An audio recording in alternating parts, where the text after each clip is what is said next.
Welcome to the Max Revenue Show. I'm your host, Trey Shields. The Zen Master of Commercial Insurance couldn't make it today. We do have a special guest in the back here, Toulouse, my standard poodle. But he's not the real guest. We've actually got two guests today. This will be our first team selling podcast. I don't quite know how to lay it out. I'll let them tell you their story, but we've got Ryan Garzon and Myriam Leal from Keys down in Florida. Ryan and I have gone back and forth over the years. I know that he writes a buttload of business, and then come to find out, Myriam is a part of his team as well, and so they're this tandem, and they move some serious weight. So I'm going to turn it over to you guys. I guess I'll kind of just tee it off with the first question. How did you get into the industry, and like where did this team thing come from? When did y'all combine forces? What does that look like? So I was a sole producer here at Keys for about 11 years. The next step as being a producer and being a top producer was to start developing other people within the business. So one of the ones that we had hired kept talking about this girl that he met during an insurance school and that we needed to meet with her. And I kept telling him, listen, focus on what you're doing, get yourself on your feet. Don't worry about trying to help somebody else just yet. Worry about helping your clients. Once you've built your book, then you can work on bringing on somebody else. Miriam came in that day.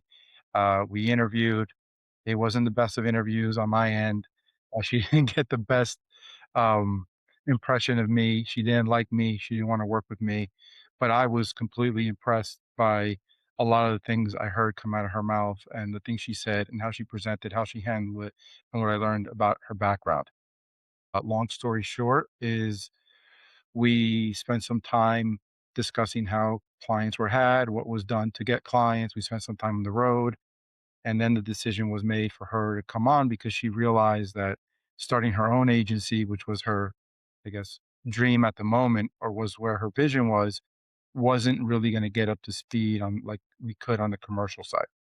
It was also my first sales production role. Prior to insurance, I was in manufacturing, completely different industry. It was in aviation. So it was my first time walking into it, and I didn't realize um, how difficult it was to get into doors, specifically for insurance. A lot of people don't like to open up their books. They don't like to shop the insurance. They feel that they divulge a lot of personal and financials of the business. And I was not prepared for that. So I struggled a lot in the beginning when I first started. And I actually tried quitting, I think, 3 times, right? Yeah, in the first week. And I was like, this is not meant for me.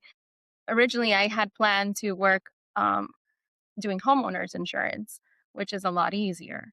But it's also volume business. And coming into the commercial side of it, it was an eye opener. And so Ryan and I discussed where my challenges were and what difficulties I was having and where my strong suits were. And so we paired up, and where I was failing, he succeeds. And what he didn't like to do is what I enjoyed to do. And so that's why we decided to work together. And within the first year, we wrote about 5 million worth of premium. And it took Ryan 10 years to write 10. Right. I had only passed $1 million revenue mark after like 10 years of me obviously being young, not knowing what the hell I was doing and getting up to speed. With Miriam in the first year, we did half of what it took me 10 years to do. So I was extremely excited. I knew she was going to be a good fit because I saw a lot of her strong suits. She would sort of put a scope on some of the things she didn't like to do or she felt she wasn't good at. Um, which was cold calling. So she'd call someone and say, "No, I'm not interested," and she'd hang up the phone, and I I could would see cry. her holding back the tears as best as she could. And she thought that because she couldn't do that, she wasn't gonna be a good salesperson. But sales is so much far beyond making a phone call. So I said, "Okay, I'll make the phone calls, and then after we make a phone call, we always follow up with an email." And so we sat on dual screens facing one another. I was making the calls on one screen and speaking to the clients, and she was listening to the voicemails I left. And then on the other screen, she was typing out the email to the client along with an email trail. People think to just throw clients into an email database. But what Miriam and I did was we made the email so specific to them. Hey, we stopped in your office. We saw Jenny. We noticed 15 trucks. We noticed the inventory in your warehouse. We picked in this. We know you're this type of construction, that the amount of responses was incredible. We also had the emails going out with her picture, and I think when they saw Miriam as opposed to Orion, she's more attractive than I am. People were responding. Her ratio of response was insane versus mine, and so then she started feeling like, okay, we bring in an account. I was going to fill out an app. She'd take over the app, and that's how the team dynamic started. Um, she probably felt at the very beginning that she wasn't holding her weight, and so she tried to over. Overcompensate and Well, overwork. I really beat myself up the first she shouldn't have, but 3, 4 years. And then after the fourth year, the amount of business that was flowing, like just incoming, was a tremendous amount. And the two of us just couldn't keep up. So, I mean, it's a blessing, but we just didn't have the help. So, yeah, not only did I beat myself up for the first 4 years to try to compensate for the lack of knowledge, but then I beat myself up for the following 5 years because of the amount of work that came in. yeah, and there was a lot of things we didn't have as an agency that were built out. So she did a dual role as as a producer, but also as like a high level hybrid account executive, which really put her on the fast track to learn. And Yeah. she worked directly with me, directly with my partner David, and a couple other important people within the agency that had a lot of business flow. And I'm sure what most people can learn in 10 to 15 years, she was way past that by year 4 or 5.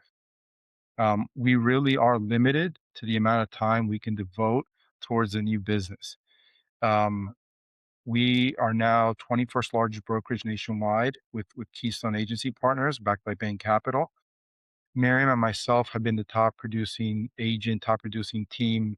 Every year we've been a part of it. And every year we've produced $1 million or more in revenue for new business coming in.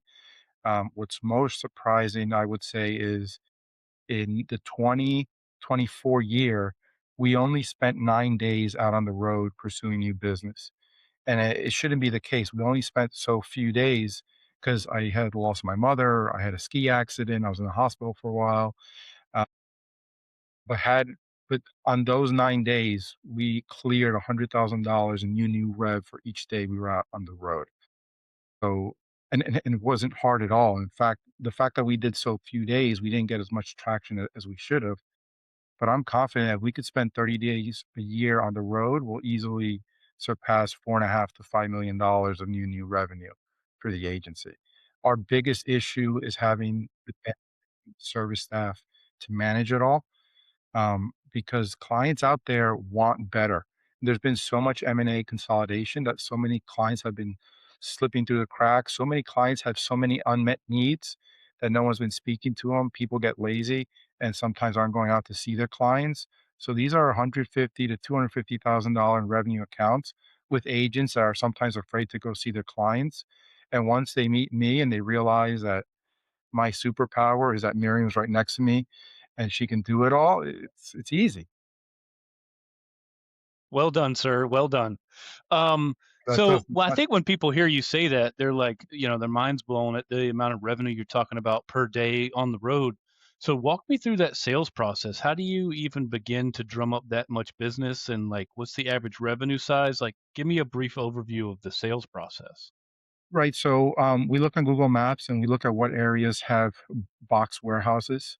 So like you could tell what area is residential, what area has They're just warehouses, pockets, really. little pockets that we want to hit up. Our goal for the day is 40 business cards.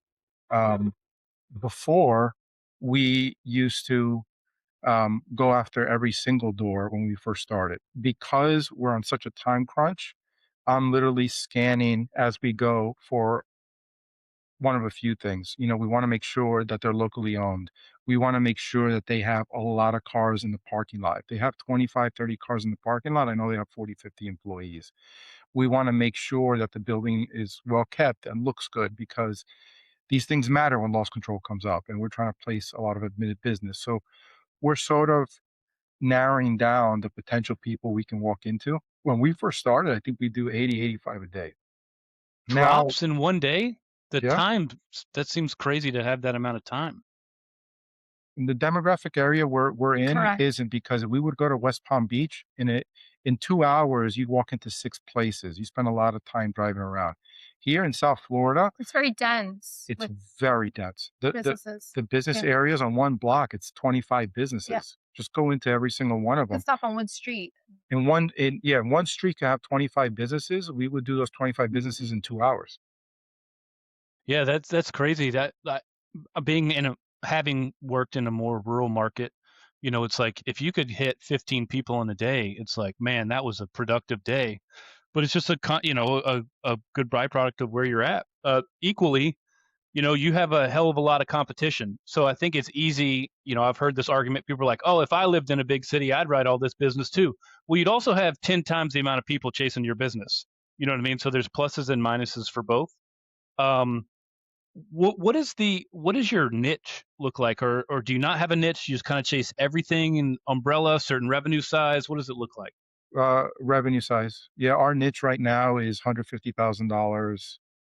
I would say $100,000 or more in revenue. If it has $100,000 or more in revenue, we're on it. We're focused. We want to make sure we get it done, because these are key wins for the agency, and we want to help them. Uh, to answer to your comment before about, like, oh, if I were in a big city, all this competition, if your product is above market, there really isn't much competition.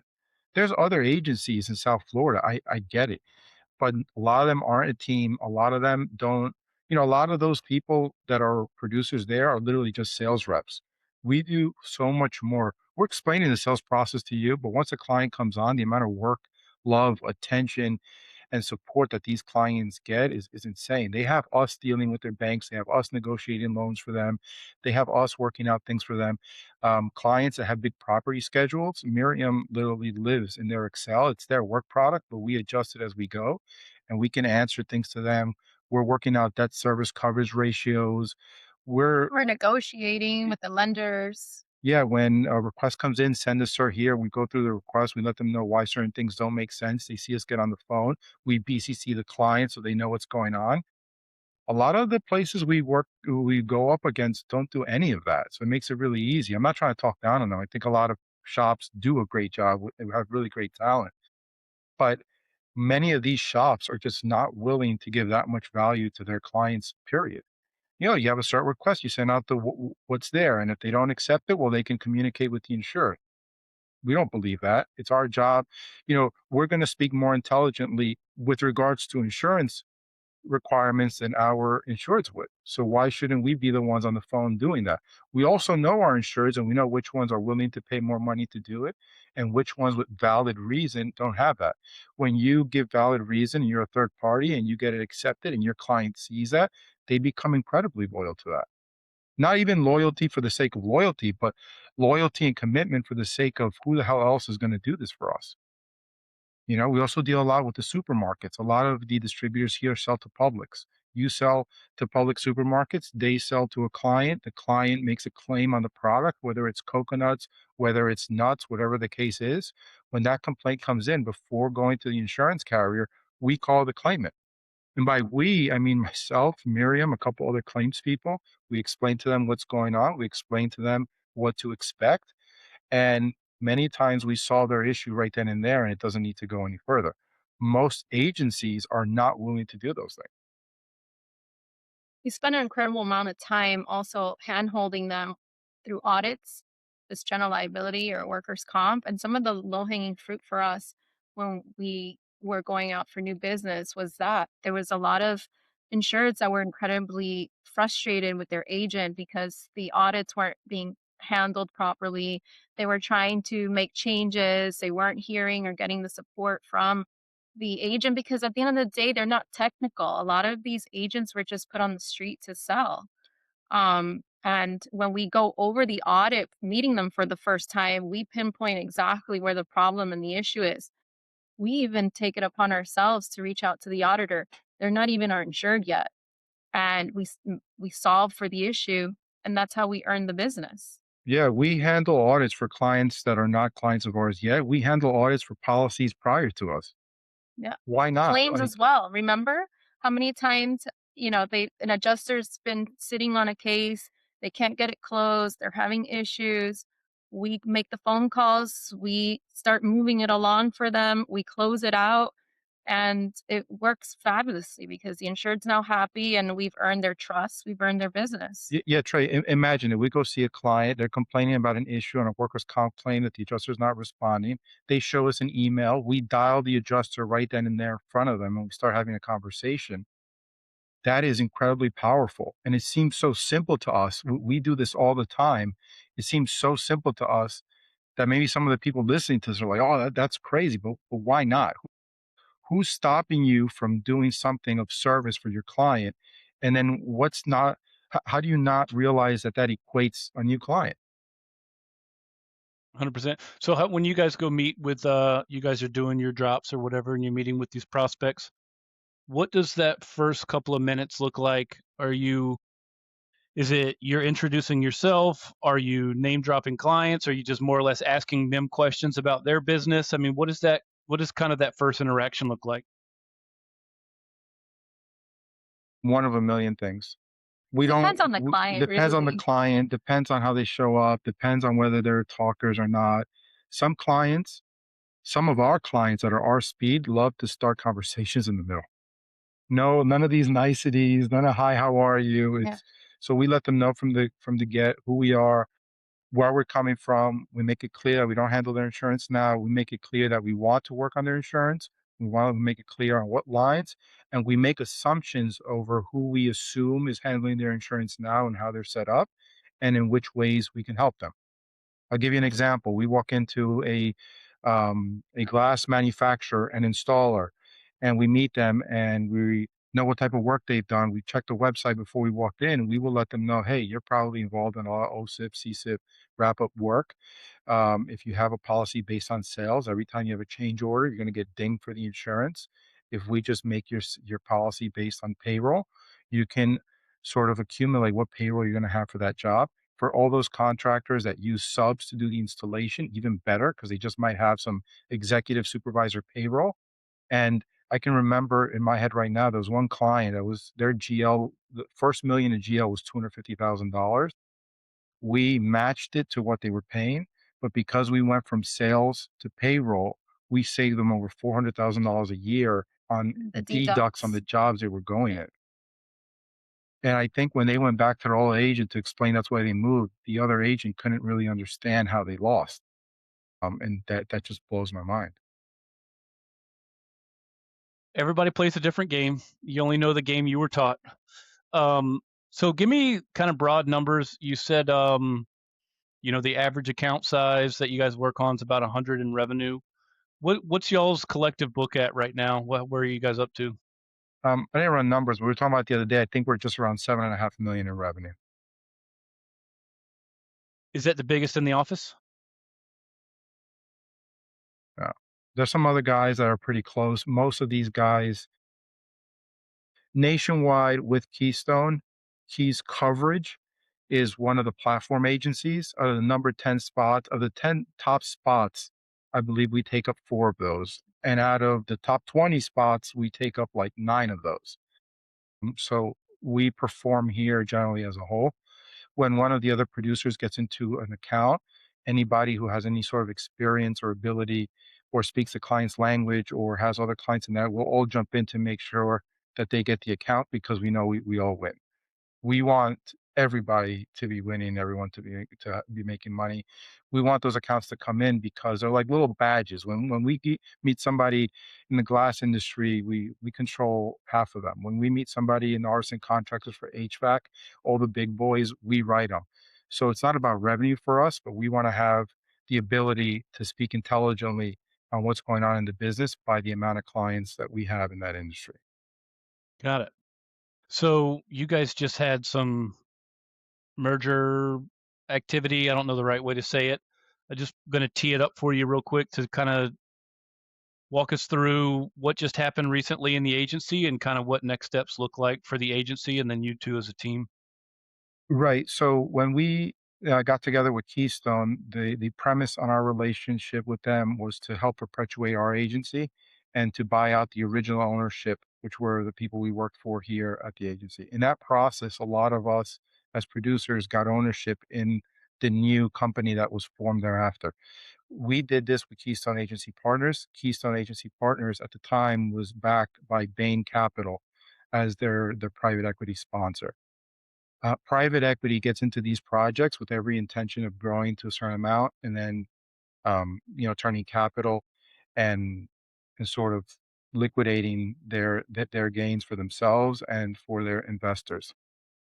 We were nervous about using private equity. We had always heard negative things about private equity, but when we first got into the process with them, there was a lot of things that we saw that made us understand that this was going to be beneficial for us as a whole to be a part of and to transact.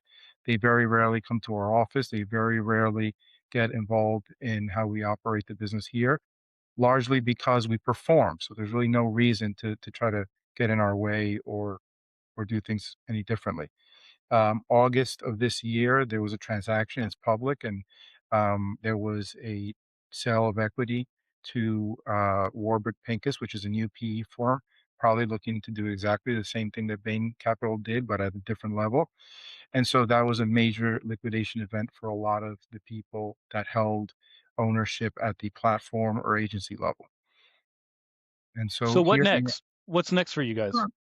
so what's next for us is things we weren't before. There's always ways you can improve, and what we don't have here are specific individuals that are talented and have expertise in certain verticals. We are all generalists with very large books of business, but we do not have that one guy that does builder's risk only. We don't have that one guy or gal that does construction only. We don't have the one that does, real estate only. We don't have the one that does roofers only. And so what we're trying to do now is attract those individuals for their benefit and our own to come into our house so that when we go and meet with these clients, we are better suited not just in the ability to sell and take them on and bring them on, but also to service them because we have more economies of scale. Does that sound Yeah, about right? pretty much. Yeah, I think that's what we're on. Fair enough. What about you, Miriam? What do you think? What's the future look like for you? What are you wanting to, I guess, grow the agency to? And then also from a team perspective, like what's the end game? Where are you trying to go? I'm not sure what the end game is just yet. I haven't really gotten that far, but um, the next 3 years, I would like for us to get into a project where we can do a complete wrap up. That's something that I've been wanting to take on. And I think it'd be great for our office to learn. Um, and also, like Ryan was saying, not only just the verticals, but building some ancillary products that we can sell that would better suit our clients or complement what we are already doing. So those two in tandem would keep us tremendously real busy real quick.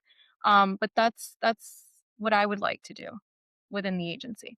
Right. In addition to that, I would say create new products and new solves, even if they're not in line with what the rest of the world is doing. We enjoy being an outlier and we enjoy being a first mover. And if there are solutions we can come up with for our clients, we will, and we'll figure out as we. I don't ask you to give anything away proprietary. Are we talking about like a program around a specific set of insurance, like a certain risk? Are we talking about SaaS? Anything and all of it. I mean, a couple things come to mind. The first is a client that's in the um, short-term rental space that was looking for someone to pick up these like waivers for damage to properties and things like that, and they were already being done by people in the marketplace. We found another way through a captive to put it together. It was completely new. We pitched it to the captive. The captain did it. So now we have a solve and we manage it here in the office for them. Um, Yes, other things like work with PEOs and things like that. We've started a payroll company to solve issues that some of our clients have. There's so many payroll companies that are moving into the PNC space. ADP will call their clients and try to pick up the workers' comp, but then not know what to do when there's a complex claim or something goes wrong and be able to help on the claims. So we're moving in the opposite direction. We've entered the payroll side and we're finding solves for our clients on the payroll. And instead of them having to work up workers' comp audits, we have access to pull the information ourselves and get it done ourselves without having to work on a client.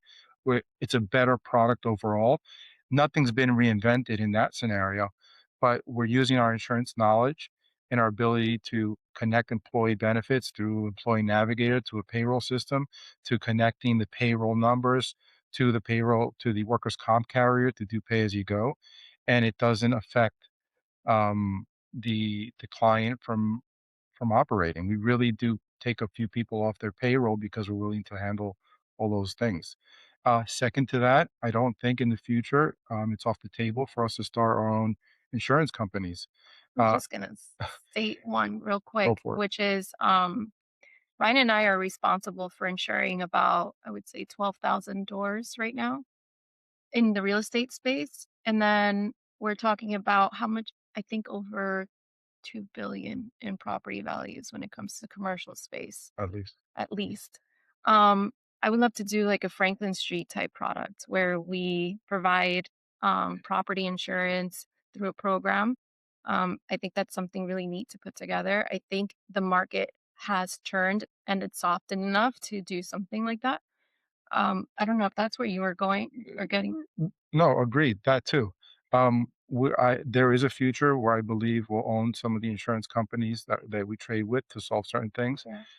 Second to that, I do believe in program business, and we have relationships in the real estate space because we are real estate buyers ourselves. And when somebody comes to us and they want to add a property, instead of having everything underwritten individually, we'd like to have set rates that we can share it. Franklin Street has done it as one of our competitors. We want to do it a little differently, Mhm. but it's along the same Of lines. course. It's a way to have an insurance product that gives a carrier a great spread of risk, but gives us an ability to onboard business and take on business much quicker. And when real estate agents on the commercial side are asking for quotes and then you're being asked all this information, it's incredibly tiresome and ineffective to do so. But if you have something based on where you are, this is the coast construction, it spits up a rate immediately that's competitive, and that's incredibly value for everyone, for the business owner that's closing on the business, for the agents, and for us as retail producers to make sure we can deliver quickly to the clients who need it. We don't want to hold up a closing because of insurance. Speaking of technology working its way kind of from the bottom up through complex middle market risks, what do you, how do you see this AI and the tech and all this stuff playing out over the next 10 to 20 years? Do you think mid-market producers, brokers ever get replaced? Or do you think it's just kind of weeds out the weaker players? How do you see this playing out over the next decade or two? Yeah, AI is not replacing insurance agents. Um, Most of our clients view us as their agents the same way they view their attorneys, the same way they view their accountants. We they count on our ability to perform, to find solutions. AI may not know somebody's, scope as to how they want certain things handled. You can type it into a prompt and something could come up and it could spit some words out, but sometimes it's really just words.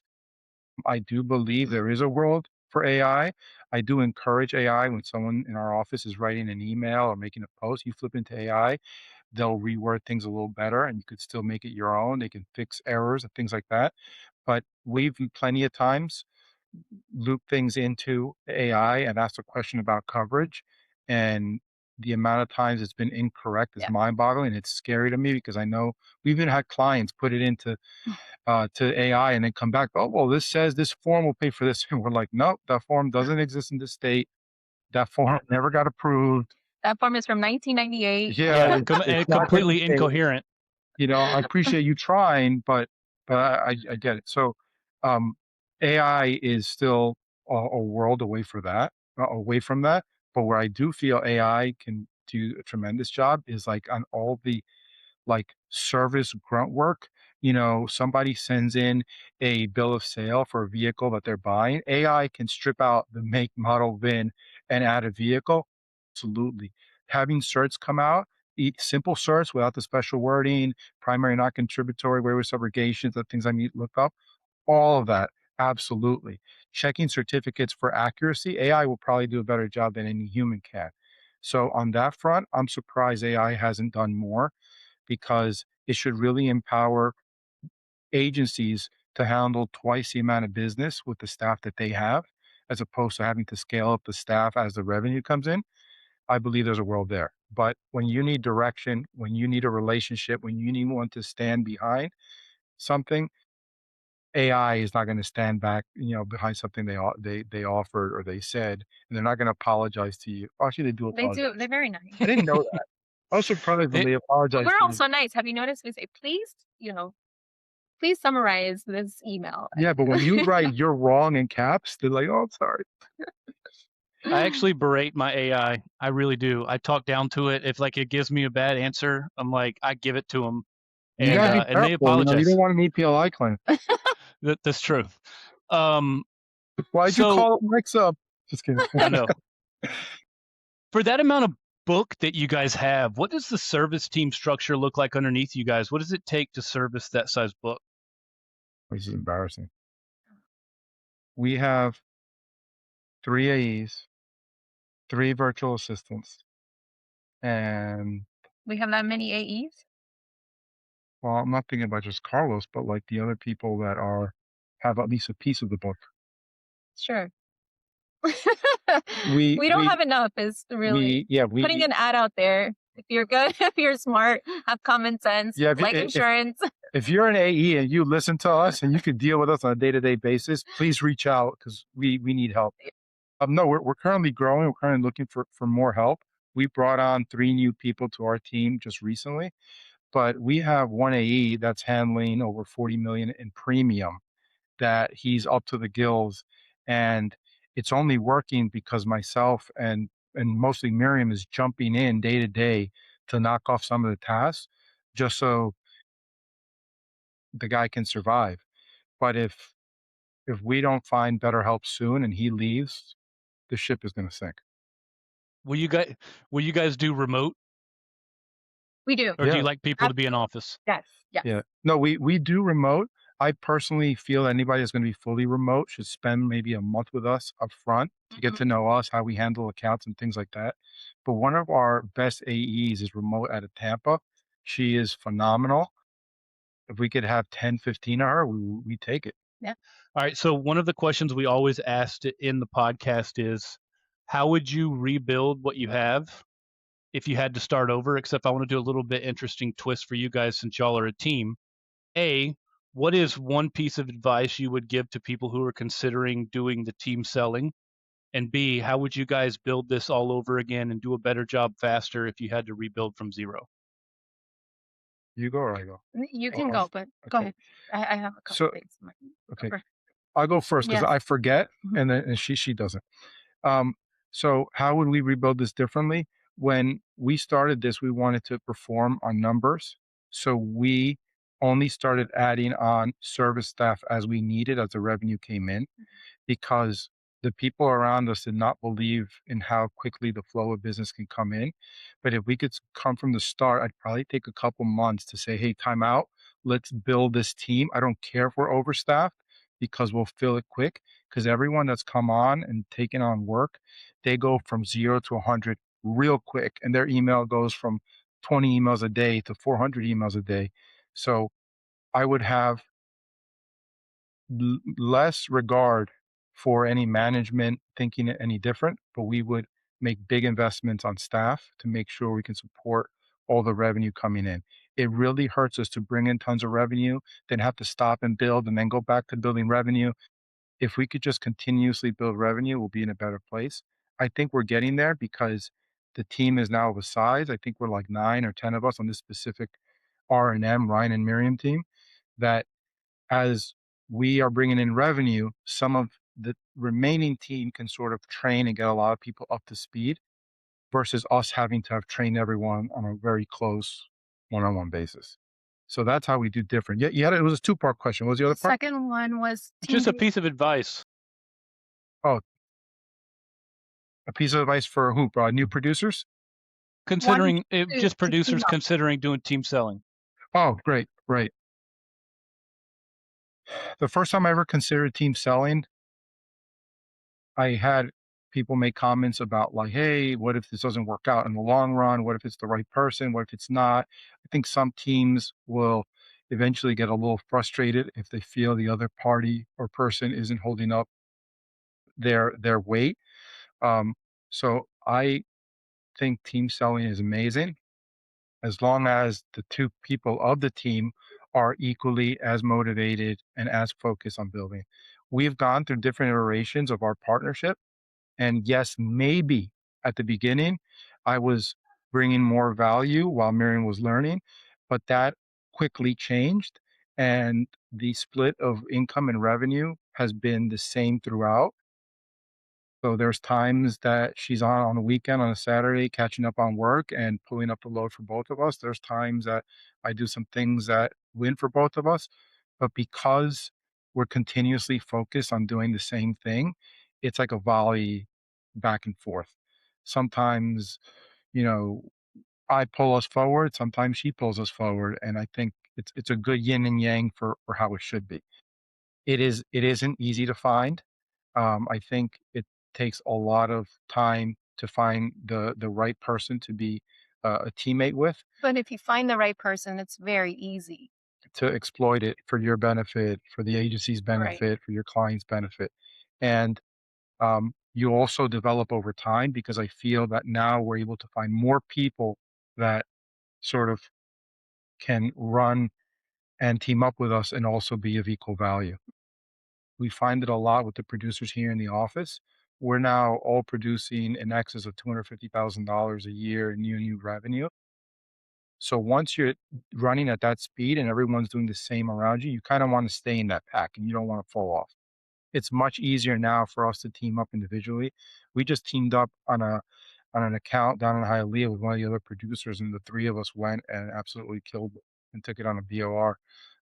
Yeah, the hit ratio is a lot higher when it's in tandem. We've noticed that. Um, the beauty about our situation too is the female and the male in tandem works beautiful. You've got someone who's very aggressive, who's, trying to move things forward. And I'm the one that's like, hold on, let's look at the detail. Let's package this nicely. And so that together is success for us. it's a better product overall for the client, and they see that. Absolutely. Something else I've noticed, which is worth sharing, when we're in front of a client, we will brainstorm and make decisions on their behalf right in front of them.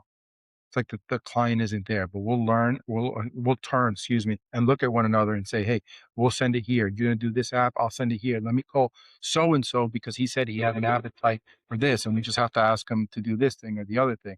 And when they're seeing that, they realize we're not just salespeople. Yeah. We're the people that are going to see this through, and we're already seeing it through on their behalf. We should have probably shared about the estimations. Yeah. Okay. Go ahead. I'm listening. I gotta plug our sponsor here real quick. So go ahead and share whatever you want to share. No, he was wanting to share something that's worked really well for us, but it's something that I'd rather not share with the rest of.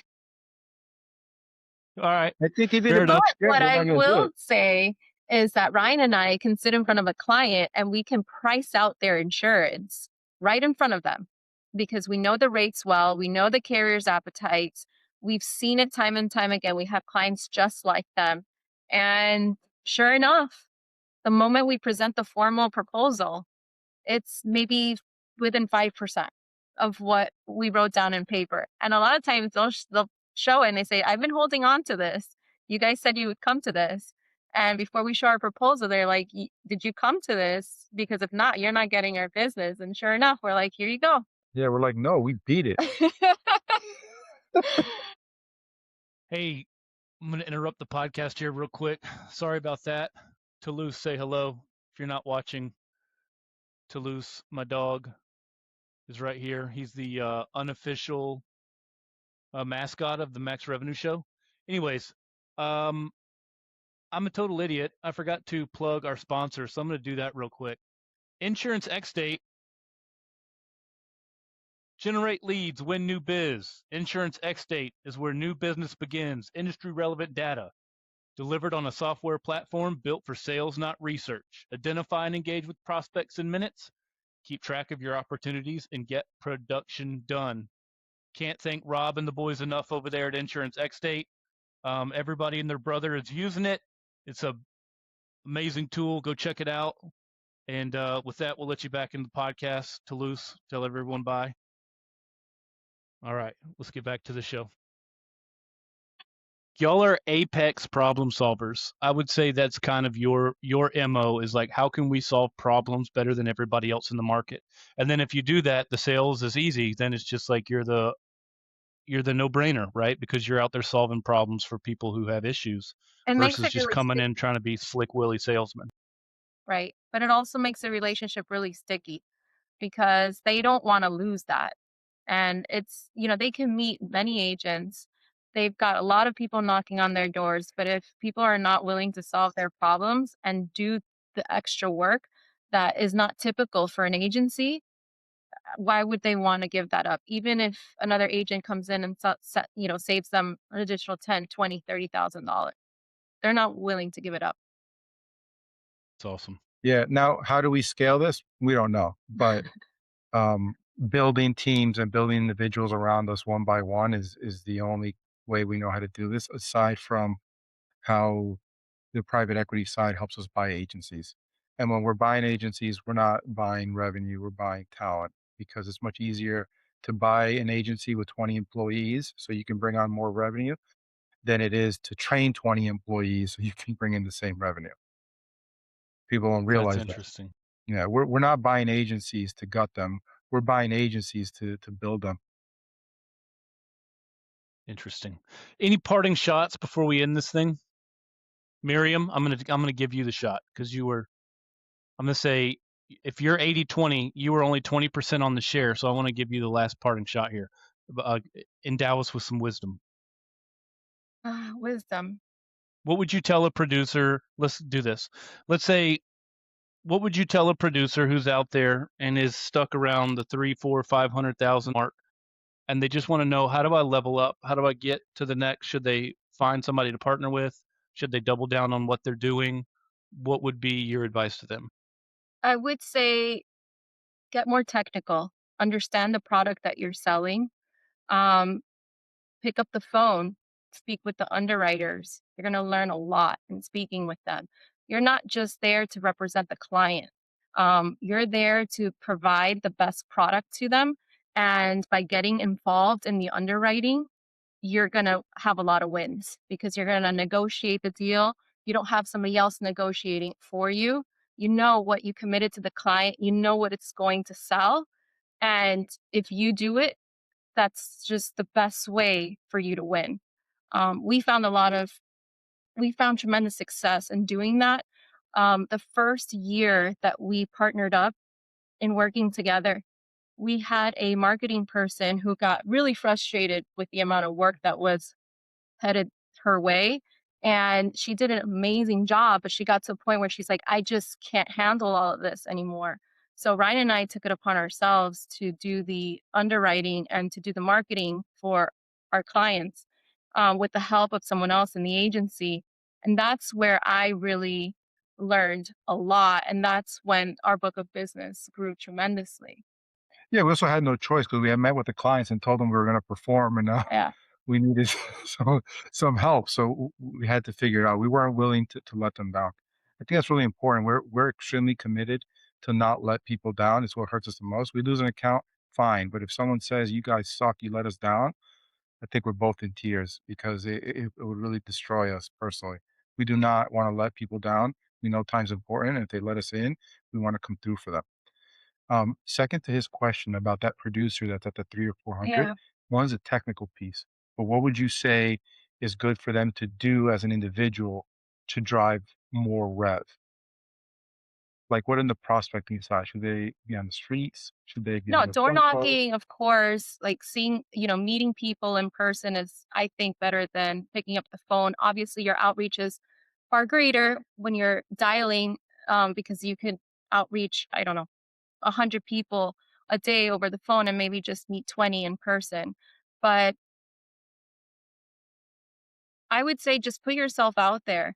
Something that I did want to add that's not answering a question, but it's a thought that I wanted to add. I'm an overgiver. I overgive and extend myself. And I think that in the original or the early stages of our book of business, I overgave and I extended myself tremendously. And I was constantly asking our prospects or our new insureds, what can I do for you to alleviate either the stress or the workload when it comes to the insurance? And they would tell me, well, I've got every time I've got the renewal, I have to break out the costs per location. And I don't know how to do that, but I always rely on my agent or my accountant. If you can get that for me, that's helpful. And so that always opened up the door for more. And then she sent them 3 Excels, one dividing it by TIV, the other one here, divided. you can pick how you want it. Yeah, there's many ways to do this. Which one do you want? I've completed them all for you ahead of time. Yeah. But overextending yourself in the beginning stages it works really well. I actually, when she overextends and it hurts her from time with her family is when it hurts me because I want her to have both. But overextending yourself, over servicing and over giving as a new producer is one hell of a way to learn and earn business. Um, you'll win. Some people in this business, for whatever reason, come in with an attitude like, "Oh, you can't do that unless they give you the order." Man, get over yourself. Help people, and the right people will come back and choose you. Don't be cheap like that. Don't say, "Oh, you don't pay, you don't get." You're not gonna win. You're not gonna win And we all learn from our mistakes, right? There's 2 mistakes that we've made today. just today. No, that I do want to share. And Ryan did touch on one of them earlier, which is not taking the time to build around us. The amount of lost revenue that we have due to the inability to go out and write new business. Instead of doing that, we've been servicing our own book and handling problems. That has taken up so much time and loss of new income for us. And the second piece is, and I lost my track of thought. I'm so sorry. No, No, it's fine. I want to add to that. That hurts me Okay. tremendously. I was just about to do some math. So you hear $1 million a year I plus remember. production, so be it. You know what hurts us tremendously and we got to live with that really weighs on us is we know we can produce 5 million plus a year in new rev. We're doing less than a quarter of that. That hurts tremendously because what that tells me is there's $4 million of revenue that we're losing. Let's say that equals a 1.6 million in EBITDA for the business times a 15x multiple. That's $24 million a year that we're losing in equity. That's $2 million a month. It hurts to lose $2 million a month. We're not okay. We need the help because $2 million a month in equity to lose is a big number. I'm not the best at words, but I think that's called an opportunity cost. Is That's that what Yes, that is? that's exactly it. Yes. Because Yes. because you didn't build the infrastructure in advance with the service. I think that's man. Well, I tell you what, if I'm a producer and I got to pick my problems to have, that's the one I'm picking, right? And 1 Go second, ahead. Trey, hold on. You remembered something that No, my second one, and it Sure. actually it does, in my opinion, it's good help for the newer producers or the ones that are kind of leveling out. We didn't ask our current insureds for leads for people who we can help. We didn't do that enough in the first years. And that costs us as well. This is an opportunity cost because it's like asking for the referrals yeah, and the can you help someone that referrals, out? we were so afraid to ask, and I don't know why. I mean, Yeah. people love to help people. Maybe it was a confidence Make issue me on our ask. part. Correct. But you know what? And we People have. ask And for referrals thinking they're going to be, sorry to interrupt no, you. People ask for referrals thinking they're going to be sort of handheld in, and then you sit with the person, and then here's the account. There's another type of referral which is incredibly valuable, which is the one where you say, "Hey, Joe, you're in the glass industry. Do you know John over there that is 3 miles away from you? He's got his shop." He's, "Oh yeah, I know." I say, "Hey, listen, can I call him and mention your name? Do you have someone there you know?" He'll say, "Oh no, don't call John. That insurance is handled by Cheeky. Call Cheeky." And then we call Cheeky and say, "Hey, we just spoke to so and so. We know you have the insurance." And those are Leads. warmer leads. We've started to do them now just because we need to sort of lean on a lot of our current clients to bring on new business because we don't have the time on the road. But I can't think of for the life of me, why the hell we didn't start that off Right. sooner. In January alone, based on 2 of those referrals, we wrote $2 million in premium. Yeah. And we should have started doing that a long time ago. Don't be afraid to ask. Well, I think people are going to listen to this, and the numbers you guys are throwing around are just going to blow people's minds. But I appreciate it. I want to talk to you guys before we get off. Sure. Like, Sure. I'm going to finish the recording, but I really appreciate you guys. Thanks so much for pulling the curtains back and showing us what's possible and what you guys are doing. We really appreciate it. Myriam, Absolutely. Ryan, you guys are awesome. Thanks so much. Thank you, Trey. Thank you, Trey.